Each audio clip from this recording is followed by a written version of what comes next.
قال خدا میرے اللہ کو واسطین علیکم السلام علیکم ورحمۃ اللہ وبرکاتہ۔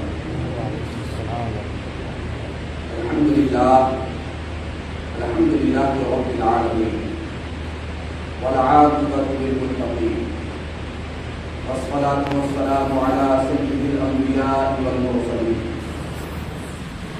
وعلى آلہ وصحبہ اجمعین، اما بعد فاعوذ باللہ من الشیطان الرجیم، بسم اللہ الرحمن الرحیم۔ قال اللہ تعالی فی کلامہ المبین، یا ایہا الذین آمنوا کلوا من طیبات ما رزقناکم۔ آمنت باللہ صدق اللہ العلی العظیم وصدق رسولہ النبی الامین الکریم، ونحن على ذلك لمن الشاہدین والشاکرین، والحمد للہ رب العالمین۔ بگرداب بلا افتادہ کشتی، ضعیفان و شکستہ رات و پشتی، بحق خواجہ عثمان ہارون، مدد کن یا معین الدین چشتی، مدد کن یا معین الدین چشتی۔ بکار خیش حیرانم اغثنی یا رسول اللہ، پریشانم پریشانم اغثنی یا رسول اللہ۔ شہاب کس نوازی کن، طبیبہ چارہ سازی کن، مریض درد عصیانم اغثنی یا رسول اللہ۔ غوث اعظم بمن بے سر و سامہ مدد، قبلہ دین مدد، کعبہ ایما مدد۔ قادریم نعرے یا غوث اعظم می زنم، دمز شیخ احمد رضا خاں قطب عالم می زنم۔ اور شاعر کہتا ہے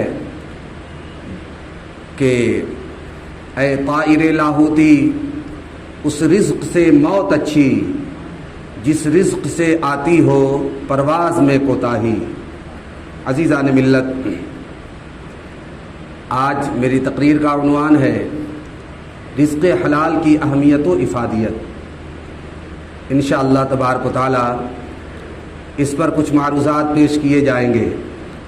اس سے قبل کہ کچھ بیان ہو، آئیے سب سے اول اور مقدم حضور تاجدار مدینہ، راحت قلب و سینہ، راحت العاشقین، مراد المشتاقین، طٰہٰ و یاسین، خاتم النبیین، کونین کے دولہا، مکی مدنی سرکار علیہ تحیت و ثنا کے دربار گوہربار میں اپنی عقیدتوں کا نذرانہ پیش کرتے ہوئے کمال عقیدت و محبت کے ساتھ بآواز بلند ہدیہ درود و سلام پیش فرما لیں۔ اللہم صلی علی سیدنا شفیعنا حبیبنا مولانا محمد معدن الجود والکرم، منبع العلم والحلم والحکم، وآلہ وبارک وسلم، صلاۃ و سلام علیک سیدی یا نور اللہ صلی اللہ تعالی علیہ وسلم۔ آپ یہ ہرگز نہ سوچیں کہ ہم لوگ تعداد میں کم ہیں تو مولانا صاحب کچھ خاص بیان نہیں کریں گے۔ انشاءاللہ تبارک و تعالی آپ کو وہی بیان سنایا جائے گا جو بڑے مجمع میں پیش کیا جاتا ہے۔ مواد حتی الوسع آپ تک پہنچانے کی کوشش کی جائے گی۔ ایک مرتبہ اور بارگاہ نبی صلی اللہ علیہ وسلم میں درود پاک پیش کیجیے۔ اللہم صلی علی سیدنا شفیعنا حبیبنا مولانا محمد معدن الجود والکرم، منبع العلم والحلم والحکم، وآلہ وبارک وسلم، صلاۃ و سلام علیک سیدی یا نور اللہ صلی اللہ تعالی علیہ وسلم۔ عزیزان ملت، اللہ پاک نے قرآن کریم میں ارشاد فرمایا، یا ایہا الذین آمنوا کلوا من طیبات ما رزقناکم۔ اے ایمان والو، کھاؤ وہ چیزیں جو ہم نے تمہیں عطا فرمائی ہیں، ستھری ستھری چیزیں کھانے کا حکم ہے۔ اس سے رزق حلال پر روشنی پڑتی ہے۔ اور پھر رسول دو جہاں صلی اللہ علیہ وسلم نے ارشاد فرمایا، طبرانی کی روایت ہے کہ طلب الحلال واجب علی کل مسلم، حلال رزق کا تلاش کرنا ہر مسلمان پر واجب ہے۔ یاد رکھیں، پیارے رسول صلی اللہ علیہ وسلم ارشاد فرماتے ہیں کہ جب کوئی بندہ لگاتار رزق حلال کماتا ہے اور لقمہ حرام کی آمیزش نہیں ہونے دیتا تو اللہ تبارک و تعالیٰ اپنے نور سے اس کے قلب کو منور فرما دیتا ہے اور حکمت کی راہوں کو اس کے دل سے جاری فرما دیتا ہے۔ ایک بزرگ فرماتے ہیں کہ جب کوئی انسان رزق حلال کا پہلا لقمہ اپنے منہ میں ڈالتا ہے تو اس کے پہلے کے تمام گناہ بخش دیے جاتے ہیں۔ اور وہی بزرگ فرماتے ہیں کہ جب کوئی اللہ کا بندہ رزق حلال کی تلاش میں ذلت کی جگہ کھڑا ہوتا ہے، جسے دنیا ذلت کی جگہ سمجھتی ہے، حقیقت میں وہ ذلت کی جگہ نہیں ہوتی، تو اس کے گناہ ایسے جھڑتے ہیں جیسے درختوں سے پتے جھڑتے ہیں۔ ایک مقام پر پیارے رسول صلی اللہ علیہ وسلم نے ارشاد فرمایا اس حدیث پاک کہ راوی حضرت ابو ہریرہ رضی اللہ تعالی عنہ ہیں، بڑے جلیل القدر عظیم المرتبت صحابی رسول ہیں۔ آپ فرماتے ہیں کہ تاجدار مدینہ صلی اللہ علیہ وسلم نے ارشاد فرمایا کہ جب کوئی مسلمان رزق حلال تلاش کرتا ہے اس نیت سے کہ وہ اس کی وجہ سے سوال کرنے سے بچے گا اور اپنے اہل و عیال کی اس کے ذریعے سے کفالت کرے گا اور اپنے پڑوسیوں کے ساتھ حسن سلوک کرے گا، تو ایسا شخص قیامت کے دن رب کی بارگاہ میں اس حالت میں لایا جائے گا کہ اس کا چہرہ 14ویں رات کے چاند کی طرح چمکتا ہوا ہوگا۔ اور جو شخص بکثرت مال اس لیے جمع کرتا ہے کہ مال کی وجہ سے لوگوں کے سامنے اس کی بڑائی بیان ہوگی اور وہ فخر کرے گا لوگوں کے سامنے، تو ایسا شخص قیامت کے دن اس حال میں لایا جائے گا کہ رب تبارک و تعالیٰ اس پر ناراض ہوگا۔ تو اس سے یہ پتہ چلا کہ رزق حلال کمائیں لیکن نیت یہ ہو کہ سوال سے بچیں گے، اہل و عیال کی کفالت کریں گے، پڑوسیوں کے ساتھ حسن سلوک کریں گے، تو اس پر کتنا بہتر اجر آپ کو عطا کیا جا رہا ہے کہ قیامت کے دن آپ کا چہرہ چاند کی طرح روشن ہوگا۔ عزیزان ملت، مشہور تابعی ہیں حضرت حسن بصری رضی اللہ تعالی عنہ۔ آپ کو حضرت مولا علی شیر خدا رضی اللہ تعالی عنہ سے خرقہ خلافت حاصل ہے اور ام المؤمنین حضرت ام سلمہ رضی اللہ تعالی عنہ کا آپ نے دودھ بھی پیا ہے۔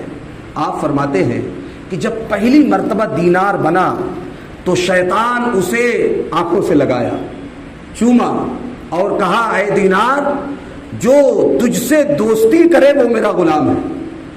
تو یہاں سے یہ نتیجہ بھی نکالا جا سکتا ہے کہ جو اس دینار سے اس مال سے دشمنی کرے وہ شیطان کا دشمن ہے، اور بہرحال شیطان کا دشمن ہی بن کر کے رہنا چاہیے۔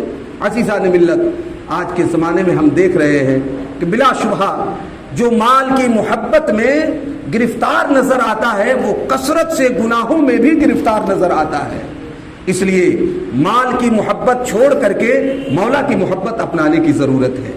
عزیزان ملت، یہ نہ سمجھیں کہ صرف اس زمانے کے مسلمانوں کو حکم ہو رہا ہے کہ تم رزق حلال تلاش کرو، نہیں میرے پیارے، بلکہ یہ وہ حکم ہے کہ انبیاء سابقین بھی اس کے مکلف رہے۔ الحمدللہ رب العالمین، انبیاء کرام علیہ الصلاۃ والسلام کی سنت پاک ہے رزق حلال تلاش کرنا۔ ابو البشر حضرت آدم علیہ نبینا علیہ التحیۃ والثناء کھیتی باڑی کا کام کیا کرتے تھے حلال روزی کی تلاش میں۔ حضرت نوح علیہ الصلاۃ والسلام بڑھئی کا کام کیا کرتے تھے۔ حضرت ادریس علیہ الصلاۃ والسلام درزی کا کام یعنی کپڑا سلنے کا کام کیا کرتے تھے۔ حضرت سیدنا ہود علیہ الصلاۃ والسلام، حضرت صالح علیہ الصلاۃ والسلام تجارت کا پیشہ کیا کرتے تھے، اور حضرت داؤد علیہ الصلاۃ والسلام زرع بنا کر کے گزارا کیا کرتے تھے، اور حضرت سلیمان علیہ الصلاۃ والسلام تو پورے زمین کے بادشاہ تھے۔ ان کا حال یہ ہے کہ درختوں کے پتے اور ان کی چھالوں سے پنکھے بنایا کرتے تھے اور بازار میں انہیں فروخت کر کے اپنا گزارا کیا کرتے تھے۔ تو انبیاء کرام علیہ الصلاۃ والسلام بھی رزق حلال کی تلاش میں نکل جاتے۔ خود ہمارے نبی سرکار دو عالم صلی اللہ علیہ وسلم تجارت کیا کرتے تھے، صحابہ کرام رضوان اللہ تعالی علیہم اجمعین بھی یوں ہی رزق حلال کی تلاش میں نکل جایا کرتے۔ خلفائے ثلاثہ کھیتی باڑی کا کام کیا کرتے تھے، بعض صحابہ کرام اچار بنانے کا کام کیا کرتے تھے، حضرت مولا علی شیر خدا رضی اللہ تعالیٰ عنہ اس خر نامی خردلو گھاس جنگل سے کاٹ کر لاتے اور اسے بازار میں بیچ کر کے اپنا گزارا کیا کرتے تھے. آپ کہاں ہیں؟ ذرا سوچیں تو. یہ نفوس قدسیہ رزق حلال کی تلاش میں اس قدر سرگرداں ہیں اور کوششیں کر رہے ہیں. اللہ تبارک و تعالیٰ ان کے رزق حلال کی تلاش کا صدقہ ہمیں عطا فرمائے. یاد رکھیں ایک مرتبہ رسول دو جہاں صلی اللہ علیہ وسلم چاند کی طرح اور صحابہ کرام ستاروں کی طرح ایک مجمع میں تشریف فرما ہے کہ اتنے میں ایک صحابی رسول کھڑے ہو جاتے ہیں اور عرض کرتے ہیں یا رسول اللہ صلی اللہ علیہ وسلم میں درزی کا کام کرتا ہوں, کپڑا سلنے کا کام کرتا ہوں, تو میرے حوالے سے ارشاد فرمائیں کہ میرا حشر کس کے ساتھ ہوگا, کیسا ہوگا. اچھا ان کے اس سوال سے پتہ چلتا ہے کہ صحابی کا بھی یہ عقیدہ ہے کہ مصطفیٰ کریم صلی اللہ علیہ وسلم دلوں کی باتوں کو جانتے ہیں اور ساتھ ہی ساتھ غیب کی خبریں جانتے ہیں. پوچھا جائے گا تو آپ بتا دیں گے کس کا حشر کیسا ہونے والا ہے. صحابہ کرام کا عقیدہ ہے کہ مصطفیٰ کریم اسے جانتے ہیں, لہٰذا اللہ کے بتائے سے ہمارے آقا صلی اللہ علیہ وسلم علم غیب رکھتے ہیں. صحابی رسول نے عرض کیا یا رسول اللہ صلی اللہ علیہ وسلم ہمیں بتایا جائے ہمارا حشر کیسا ہوگا. آقا علیہ الصلوۃ والسلام نے ارشاد فرمایا سنو, اگر تم اپنے پیشے کے متعلق راستبار رہے اور دیانتداری اختیار کی تو تمہارا حشر حضرت ادریس علیہ الصلوۃ والسلام کے ساتھ ہوگا. کہ دوسرے صحابی کھڑے ہو گئے اور انہوں نے کہا یا رسول اللہ صلی اللہ علیہ وسلم میں معمار ہوں, گھر بنانے کا کام کرتا ہوں, میرے حوالے سے ارشاد فرما دیں. آپ نے ارشاد فرمایا اگر تم بھی اپنے پیشے کے متعلق وفادار رہے اور راست بازی اختیار کی تو یاد رکھو تمہارا حشر حضرت ابراہیم علیہ الصلوۃ والسلام کے ساتھ ہوگا. کہ ایک تیسرے صحابی رسول کھڑے ہو جاتے ہیں اور وہ عرض کرتے ہیں یا رسول اللہ صلی اللہ علیہ وسلم میں تجارت کرتا ہوں, میرے تعلق سے ارشاد فرمائیں. تو رسول کائنات صلی اللہ علیہ وسلم ارشاد فرماتے ہیں سنو, اگر تم نے بھی اپنے پیشے کے متعلق وفاداری اختیار کی تو تم میرے ساتھ جنت میں جاؤ گے.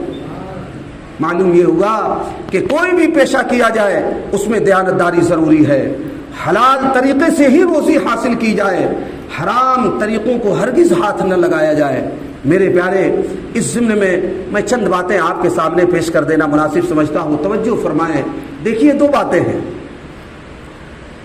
ایک ہے جسمانی صحت اور ایک ہے روحانی صحت.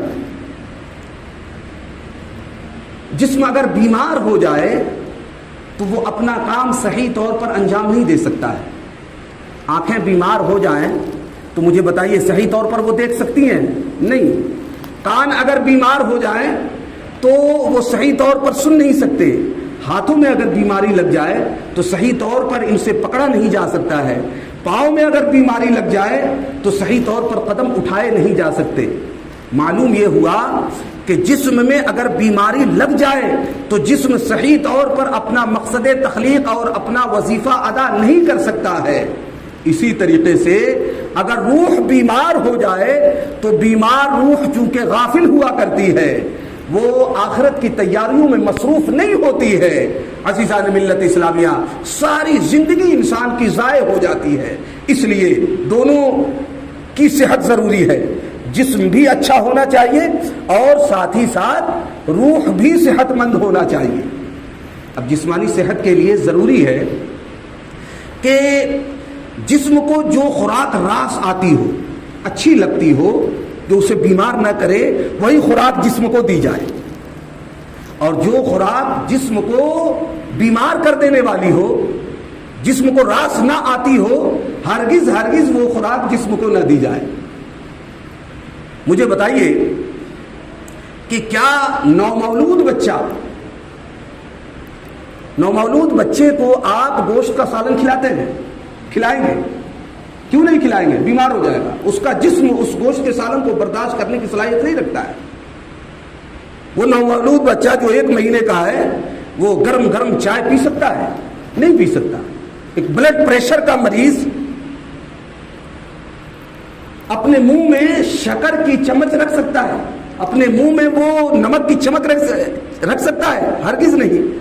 ایسی شوگر کا مریض شکر کی چمچ اپنے منہ میں نہیں رکھ سکتا، ہرگز نہیں. کیوں نہیں رکھتا؟ کہ یہ ساری چیزیں ان کو بیمار کر دینے والی ہیں.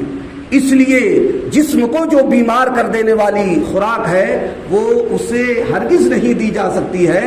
اب مجھے یہ بتائیے کہ جو خوراک روح کو بیمار کر دینے والی ہو، بتائیے اس سے بچنا ہمارے اور آپ کے لیے ضروری ہے یا نہیں؟ بلا شبہ ضروری ہے. میرے پیارے، جیسے جسم کی بقا کے لیے جان کا ہونا ضروری ہے، ایسی ہی روح کی بقا کے لیے رزق حلال کا ہونا ضروری ہے. اگر جان جسم سے نکل جائے تو جسم برباد ہو جاتا ہے، مردہ ہو جاتا ہے. ایسی اگر کوئی شخص رزق حلال کھانا چھوڑ دے وے، رزق حرام کھانا شروع کر دے وے، تو یاد رکھیں ایسی روح قرب الہی ہرگز نہیں پا سکتی ہے. قرب الہی پانے کے لیے ضروری ہے کہ رزق حلال استعمال کیا جائے. عزیزان ملت اسلامیہ، آقائے دو جہاں صلی اللہ علیہ وسلم نے ارشاد فرمایا، طلب الحلال واجب علی کل مسلم. حلال روزی کا تلاش کرنا ہر مسلمان کے اوپر واجب ہے. اب اس پس منظر میں آپ دیکھیں کہ رزق حلال کے لیے انسان نکلتا ہے، کوششیں کرتا ہے، تب و دو کرتا ہے، تو نتیجہ کتنا بہتر برآمد ہوتا. ایک عمل کر رہے ہیں دنیا کے اندر کہ رزق حلال کے لیے کوشش کر رہے ہیں اور اس کے حلال کے لیے نکل پڑے، لیکن فائدہ کتنا عمدہ برآمد ہوا کہ اس عمل کے نتیجے میں دنیا کے اندر اللہ تبارک و تعالیٰ رزق عطا فرماتا ہے، اور سارا حصہ اس عمل کا دنیا میں ہی میں نہیں ملا بلکہ آخرت میں اس کوشش کے بدلے میں اللہ تعالیٰ اجر عطا فرمائے گا. یہ بڑی فضیلت کی بات ہے. کوئی کام کر کے گھبرا نہ جائیں اور یہ خیال نہ کریں کہ ہمیں سارا حصہ دنیا ہی میں مل جانا چاہیے. نہیں میرے پیارے، جب انسان مخلص ہوتا ہے، نیت اس کی صحیح ہوتی ہے، تو اللہ تبارک و تعالیٰ دنیا میں بھی نوازتا ہے اور آخرت میں بھی اس کے لیے عمدہ اجر رکھا ہے. آگے بڑھیں. موجودہ زمانے میں رزق حلال کی اہمیت و افادیت کو لوگوں نے کھو دیا ہے. لوگ اس کی اہمیت نہیں سمجھتے، بلکہ بعض لوگوں کا تو یہی مطمع نظر ہے کہ کسی طریقے سے بس مال جمع کرنا ہے، جس بھی راستے سے وہ آوے، حلال راستے سے آوے، حرام سے آوے، ممنوع اور محظور طریقے سے آوے، بھائی کو ستا کر کے آوے، کمزور کو دبا کر کے آوے، چھین کر کے آوے، جھپٹ کر کے آوے، چوری کر کے آوے، بس کسی طریقے سے مال جمع ہو جانا چاہیے. میرے پیارے، ایسا مال لوگ جب جمع کر لیتے ہیں نا تو اس مال میں برکت نہیں ہوتی ہے، سکون نہیں ملتا ہے، انسان پریشان رہتا ہے، اور پھر جو ہے پریشانی جب ساتھ نہیں چھوڑتی ہے تو امام صاحب کے پاس پہنچ گئے، امام صاحب کوئی تعویذ بنا دیجئے، چلیے میری دکان میں چل کر کے ذرا دعا فرما دیں تاکہ میرے کاروبار میں برکت ہونے لگے. حضرت مالک بن دینار رحمت اللہ علیہ کی بارگاہ میں ایک تاجر آیا اور آ کر کے عرض کیا، حضور والا میری دکان میں چل کر کے آپ دعا فرما دیں. حضرت مالک بن دینار اس کی دکان میں تشریف لے گئے تو اس نے سب بیان کیا، اپنا دکھڑا سنایا. تو آپ نے فرمایا کہ تم مجھ سے کیوں دعا کرواتے ہو؟ اس غلے سے دعا کرواؤ جس میں مظلوموں کی آہیں بند ہے. تم نے محظور طریقے سے، حرام طریقے سے مال جمع کیا ہے اور اس میں بند کیا ہے، تم اس ڈبے سے اور اس غلے سے تم دعا کرواؤ. میری دعا کیسے رب کی بارگاہ میں قبول ہوگی جبکہ اس ڈبے کے اندر مظلوموں کی آہیں بند ہیں. مظلوم کو آپ ستا دیں گے، غریب کو آپ ستا دیں گے، کمزور کو آپ ستا دیں گے، اس کو مار دیں گے، دبا کر کے اس کا مال لے لیں گے، وہ تو مجبوری کی بنیاد پر خاموش ہو جائے گا. لیکن میرے پیارے یاد رکھنا، اس کے دل سے جو آہ نکلتی ہے نا، تو اس آہ اور رب کے درمیان کوئی پردہ نہیں ہوتا. اور یہ بھی یاد رکھیے، جب کوئی ظالم کسی کو ستا دیتا ہے تو اللہ تبارک و تعالیٰ اس سے بدلہ لیتا ہے.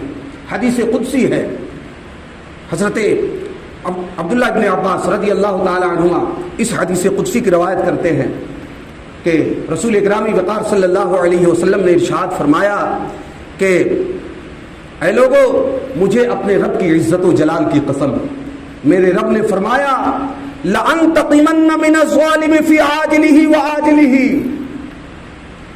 وَلَأَنْتَقِمَنَّ مِمَّنْ رَأَى مَظْلُومًا، میں ضرور بدلہ لوں گا ظالم سے، دنیا میں بھی اور آخرت میں بھی، اور اس سے بھی بدلہ لوں گا جس نے کسی مظلوم کو دیکھا اور قدرت پائی کہ وہ اس کی مدد کرتا لیکن پھر بھی اس کی مدد نہیں کیا، اس سے بھی دنیا اور آخرت میں ضرور بدلہ لوں گا۔ اب مجھے بتائیں، جو شخص اپنے غریب بھائی کا مال جبرن وصول کر لیا، جبرن لے لیا، چھین لیا، اس کے مال میں کیسے برکت ہو؟ اللہ تبارک و تعالیٰ اس سے انتقام بہرحال لے گا۔ یاد رکھیں میرے پیارے، چھین جھپٹ کر کے کھانا، دھوکہ دے کر کے کھانا، یہ مسلمانوں کا طریقہ نہیں ہے، یہ درندوں کا طریقہ ہے۔ درندے چھین جھپٹ کر کے کھاتے ہیں، لومڑی دھوکہ دے کر کے کھاتی ہے، اسی طریقے سے چھین کر کے کتے کھایا کرتے ہیں۔ ایک بوٹی گوشت کے لیے آپ دیکھتے ہیں کہ کتے آپس میں جھگڑتے رہتے اور چھینا جھپٹی کر کے کھاتے ہیں۔ مسلمانوں کا یہ طریقہ نہیں ہے۔ مسلمان کا طریقہ یہ ہے کہ وہ اللہ کی دنیا میں نکل جائے اور اس کے حلال کی تلاش کرے اور اس کے لیے محنت و مشقت کرے، تب و دو کرے۔ میرے پیارے، حدیث پاک ہے کنز العمال شریف کے اندر ہے، رسول دو جہاں صلی اللہ علیہ وسلم نے ارشاد فرمایا کہ جو شخص رزق حلال کی تلاش میں نکل جاتا ہے تو گویا کہ وہ اس مجاہد کی طرح ہے جو راہ خدا میں جہاد کے لیے نکلا ہوا ہے۔ اس مجاہد کو جو اجر ملتا ہے وہی اجر رزق حلال تلاش کرنے والے کو عطا کیا جاتا ہے۔ بتائیں، مجاہد اپنی جان ہتھیلی پر رکھ کر کے میدان کارزار میں مقاتلہ کر رہا ہوتا ہے، دشمنوں سے مسلمانوں کی حفاظت کر رہا ہوتا ہے، اعلاء کلمت اللہ کے لیے آگے بڑھ رہا ہوتا ہے، اسلام کی سربلندی اس کا مقصد ہوتا ہے، وہ چاہتا ہے کہ کسی طریقے سے پرچم اسلام بلند ہو جائے۔ اس مجاہد کو جہاد کرنے میں جو اجر عطا کیا جاتا ہے رب کی بارگاہ سے، وہی اجر رزق حلال تلاش کرنے والے کو عطا کیا جاتا ہے۔ عزیزان ملت اسلامیہ، موجودہ دور بڑا ہی پرفتن دور ہے۔ لوگوں کے مال کی کثرت کی جانب آپ توجہ نہ کریں، بلکہ آپ کی توجہ رسول اللہ صلی اللہ علیہ وسلم کی سنت پاک کی جانب ہونی چاہیے، صحابہ اکرام کی سنت کی جانب ہونی چاہیے کہ آپ حضرات ہمیشہ رزق حلال کی تلاش میں نکلا کرتے تھے اور اسی کی فکر میں رہا کرتے تھے۔ عزیزان ملت، ایک اور حدیث پاک ہے کنز العمال شریف ہی کے اندر ہے، رسول گرامی وقار صلی اللہ علیہ وسلم نے ارشاد فرمایا کہ جب انسان رزق حلال تلاش کر کے کھاتا ہے تو رزق حلال کی وجہ سے اللہ تبارک و تعالی اس کے قلب کو سکون عطا فرماتا ہے اور اس کے ذہن کو نور عطا فرماتا ہے، اور رزق حلال کی برکتوں سے اس کی عقل و دانش میں اضافہ کر دیا جاتا ہے۔ آج لوگ کچھ ایسے بھی ہیں جو چھینا جھپٹی تو نہیں کرتے لیکن مانگ کر کے کھاتے ہیں، گداگری کا پیشہ اختیار کر لیا۔ بلا شبہ ضرورت کے وقت میں شریعت اسلامیہ مانگنے کی بھی اجازت دیتی ہے، لیکن پیشہ وارانہ طور پر، گداگری کے طور پر مانگنے کی اجازت ہرگز نہیں دیتی۔ اس ضمن میں ایک حدیث پاک آپ کے سامنے پیش کر دیتا ہوں۔ ہدایہ آخرین کے اندر یہ حدیث پاک نقل کی گئی ہے استدلال کرنے کے لیے کہ رسول اکرامی وقار صلی اللہ علیہ وسلم کی بارگاہ میں ایک صحابی تشریف لائے اور کچھ سوال کیا، تو رسول پاک صلی اللہ علیہ وسلم نے ارشاد فرمایا تمہارے گھر میں کچھ ہے؟ تو انہوں نے عرض کیا ہاں یا رسول اللہ صلی اللہ علیہ وسلم، ایک چادر ہے جسے ہم بچھاتے ہیں اور اوڑھتے ہیں، اور ایک پیالہ ہے جس سے ہم لوگ پانی پیتے ہیں۔ محسن انسانی صلی اللہ علیہ وسلم نے ارشاد فرمایا جاؤ ان دونوں کو لے کر کے آؤ۔ جب چادر اور پیالہ رسول پاک صلی اللہ علیہ وسلم کی بارگاہ میں حاضر کر دیا گیا تو آپ نے بولی لگائی کہ کون ہے جسے جو بڑھ چڑھ کر کے اسے خریدے؟ تو ایک صحابی نے 2 درہم میں دونوں کو خرید لیا۔ آپ نے 1 درہم ان صحابی رسول کو دیا کہ جاؤ اس سے غلہ خرید کر کے اپنے گھر میں ڈال دو، اور 1 درہم آپ نے عطا فرمایا اور حکم دیا کہ جاؤ بازار سے کلہاڑا لے کر کے آؤ۔ چنانچہ صحابی رسول جاتے ہیں، کلہاڑا لے کر کے آتے ہیں۔ وہ کیا سما ہوگا پیارے، جب محسن انسانیت صلی اللہ علیہ وسلم اپنے دستے مبارک سے اس کلہاڑے میں دستہ لگا رہے ہوں گے۔ آپ نے اپنے دستے اقدس سے اس کلہاڑے میں بے ٹھوک دیا، اور اس کے بعد ان صحابی رسول کو عطا فرمایا، حکم دیا کہ جاؤ جنگل سے لکڑیاں کاٹ کر کے لاؤ اور بازار میں فروخت کیا کرو۔ اگلا جو جملہ آپ نے ارشاد فرمایا وہ دل سے سننے کے لائق ہے۔ آپ نے ارشاد فرمایا یہ تمہارے لیے بہتر ہے اس بات سے کہ تم مانگ مانگ کر کے کھاؤ اور قیامت میں رب کے حضور اس حالت میں لائے جاؤ کہ تمہارے چہرے پر سوال کا داغ ہو۔ اللہ اکبر، اللہ اکبر۔ معلوم یہ ہوا کہ انسان جو مانگ مانگ کر کے کھانے کا عادی ہو جائے گا تو قیامت کے دن سوالات کے داغ اس کے چہرے پر ہوں گے۔ اس لیے پیشہ وارانہ گداگری اختیار کر لینے کی شریعت اسلامیہ اجازت نہیں دیتی ہے میرے پیارے۔ اور آج ذرا آگے بڑھیں، رزق حلال کی وہ اہمیت ہے کہ رسول پاک صلی اللہ علیہ وسلم کی حدیث پاک سے اسے ملاحظہ فرمائے کہ ایک صحابی رسول ہے حضرت عوف بن مالک رضی اللہ تعالیٰ عنہ۔ وقت زیادہ نہیں نہ ہو رہا ہے، کب تک ہے؟ درود پاک سنائیے۔ اللہم صلی علی سیدنا شفیعنا حبیبنا مولانا محمد معدن الجود والکرم منبع العلم والحلم والحکم والہ وبارک وسلم صلاۃ و سلام علیک سیدی یا نور اللہ صلی اللہ تعالی علیہ وسلم۔ حضرت عوف بن مالک، آپ کو اچھا لگ رہا ہے؟ ذرا ہاتھ اٹھا کر بولیے تو سبحان اللہ۔ حضرت عوف بن مالک رضی اللہ تعالی عنہ رسول گرامی وقار صلی اللہ علیہ وسلم کی بارگاہ میں حاضر آئے اور بڑے پریشان دکھ رہے تھے۔ تو مصطفیٰ کریم صلی اللہ علیہ وسلم جو اپنے سینے میں ایسا رحیم و کریم دل رکھتے تھے کہ کسی کی پریشانی آپ سے برداشت نہ ہوتی، چنانچہ آپ نے ارشاد فرمایا عوف کیا بات ہے پریشان دکھ رہے ہو؟ تو انہوں نے عرض کیا یا رسول اللہ میرے بیٹے سالم بن عوف کو مشرکین جنگ کے دوران اغوا کر کے لے گئے۔ یا رسول اللہ اب مجھے اپنے بیٹے سے ملاقات کی امید بھی نہیں ہے، ممکن ہے کہ مشرکین میرے بیٹے کو قتل کر دیں۔ اور پھر آگے آپ نے عرض کیا یا رسول اللہ میرے گھر میں تنگی بھی چل رہی ہے۔ تو محسن انسانیت صلی اللہ علیہ وسلم نے ارشاد فرمایا عوف صبر کرو، گھبراؤ مت، میں تمہیں ایک نسخہ بتا دیتا ہوں، اس پر عمل کرتے رہنا۔ 3 باتیں سکھا دیتا ہوں، تم اس پر عمل کرتے رہنا، اللہ تبارک و تعالیٰ تمہارے رزق میں وسعت فرما دے گا۔ چنانچہ آپ نے ارشاد فرمایا عوف سنو، تقوی اور طہارت اختیار کرو۔ تقوی کا مطلب یہ ہے کہ انسان برائیوں سے اجتناب کرے کامل طور پر، منہیات شریعہ کو چھوڑ دے اور نیکیوں کی جانب اپنے قدم بڑھاوے۔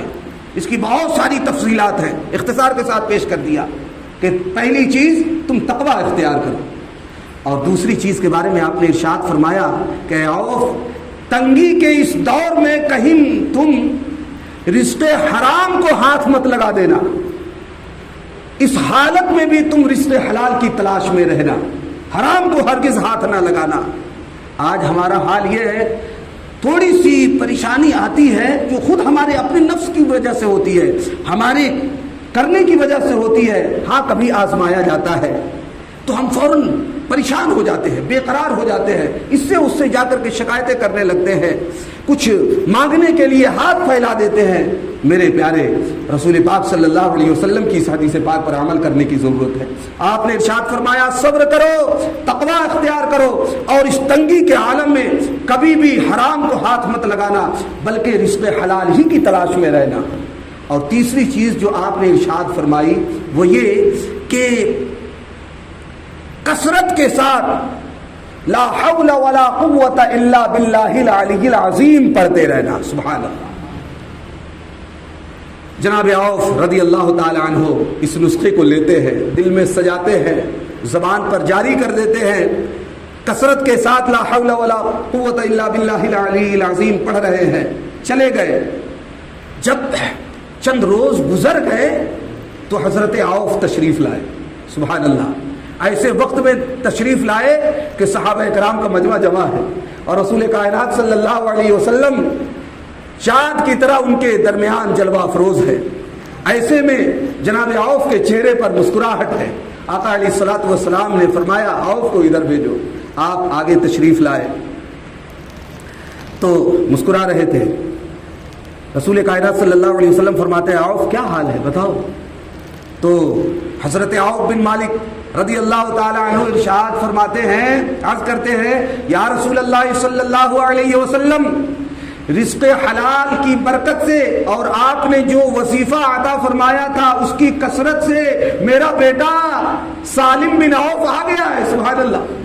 اور یا رسول اللہ صرف سالم آیا ہی نہیں ہے بلکہ اپنے ساتھ ایک روایت کے مطابق 100 اونٹ اور ایک روایت کے مطابق 4000 بکریاں بھی لے کر کے آیا ہے. یا رسول اللہ صلی اللہ علیہ وسلم میرے لیے تو اتنا ہی بہت زیادہ تھا کہ میرا بیٹا میرے قریب آ گیا. ساتھ بھی جو اتنا مال لے کر کے آیا ہے میں اس کا مسئلہ پوچھنے کے لیے آیا ہوں کہ یہ مال میرے لیے جائز ہے کہ نہیں ہے. سبحان اللہ. آج لوگ جو ہے کبھی پوچھنے کے لیے امام صاحب کے پاس, عالم صاحب کے پاس, مفتی صاحب کے پاس آتے ہی نہیں ہیں کہ ایسے مال کا کیا حکم ہے, اس مال کا کیا حکم ہے, فلاں طریقے سے آئے اس کا کیا حکم ہے. کوئی نہیں پوچھتا ہے. تو ہم یہی سمجھتے ہیں بس لوگوں کا مطمع نظر یہی ہے کہ مال آنا چاہیے چاہے جس طریقے سے آنا چاہیے. میرے پیارے حضرت عوف بن مالک رضی اللہ تعالی عنہ کے اس سوال سے جو ہے ہمیں سبق پکڑنے کی ضرورت ہے. آپ نے مسئلہ پوچھا یا رسول اللہ یہ مال ہمارے لیے جائز ہے یا نہیں. تو آقا علیہ الصلوۃ والسلام نے ارشاد فرمایا ہاں جائز ہے, اس لیے کہ یہ حربی کفار سے لیے گئے ہیں, یہ جائز ہے. تو پتہ یہ چلا کہ رزق حلال کی ایسی برکت ہوتی ہے کہ انسان مسکرانے لگتا ہے, گھر میں جو ہے مال کی کثرت ہونے لگتی ہے, آل اولاد میں برکتیں ہونے لگتی ہے, اللہ تبارک و تعالی دامن مراد کو پوری فرما دیتا ہے. عزیزان ملت اسلامیہ, یہ تو رزق حلال کی برکتیں ہوئیں. اب ذرا حرام کی نحوست بھی آپ ملاحظہ کر لیں. کنز العمال شریف کے اندر یہ حدیث پاک ہے کہ رسول پاک صلی اللہ علیہ وسلم نے ارشاد فرمایا کہ جب کوئی انسان حرام مال جمع کر لیتا ہے نا تو 3 نحوستیں اس کے ساتھ آ کر کے لگ جاتی ہیں جسے وہ جدا نہیں کر سکتا.